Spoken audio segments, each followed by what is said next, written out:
On avait dit que c'était moi, non? Allez-y. Vas-y, je t'en prie. Non, c'est M. Lerat. Monsieur Lerat. Alors, il me demande la parole. Monsieur Lerat. Merci, Monsieur le Président.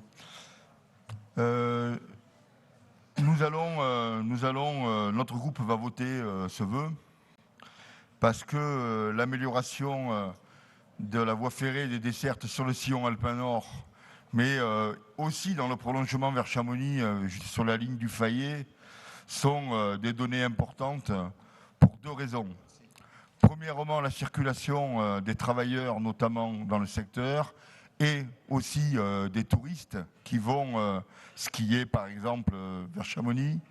Et deuxième raison, le fait que nous sommes dans un secteur où la pollution atmosphérique est considérable et où il est extrêmement important de libérer les gens de leur obligation de circuler en voiture. Et prendre le train contribuera à la lutte contre les pollutions locales. Pour autant, je tiens à signaler que si nous votons ce vœu, ce n'est pas du tout dans l'esprit du vœu.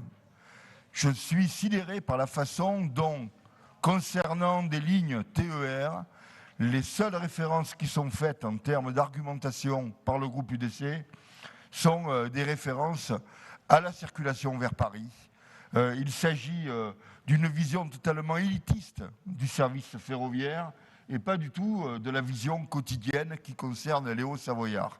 Et c'est particulièrement dramatique comme prise de position quand on sait que le département de la Haute-Savoie est de loin celui où le taux de recours au service public de transport ferroviaire est le plus faible de Rhône-Alpes, l'Ardèche étant mise à part, évidemment, puisqu'il n'y a pas de train en Ardèche.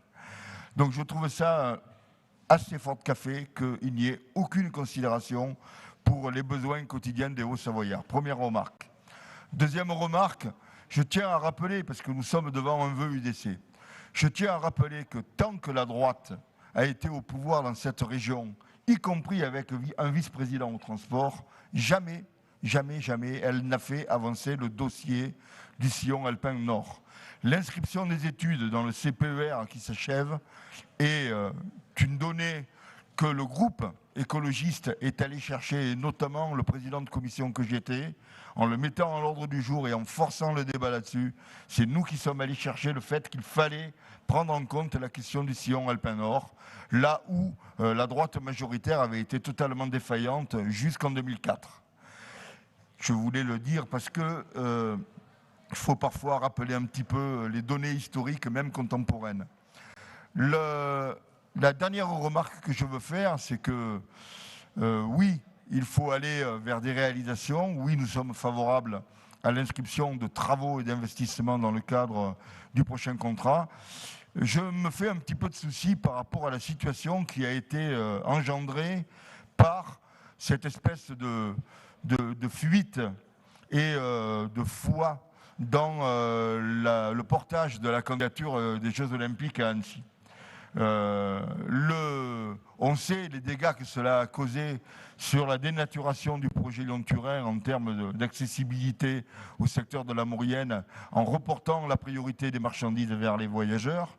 Mais je crains aussi que la façon dont les études sur le sillon alpin nord ont été de facto liées à la perspective d'une candidature française, je crains que ces études-là ne soient pas adéquates par rapport à ce qu'il convient de traiter, c'est-à-dire le développement des TER dans la Haute-Savoie, indépendamment de tout projet olympique. Est-ce qu'il y a encore la capacité à voir les choses en face, ou est-ce que l'illusion olympique va peser sur une éventuelle incapacité au niveau de l'État et de RFF de prendre en compte les réels besoins?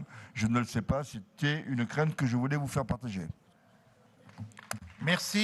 Je vous demande à chacun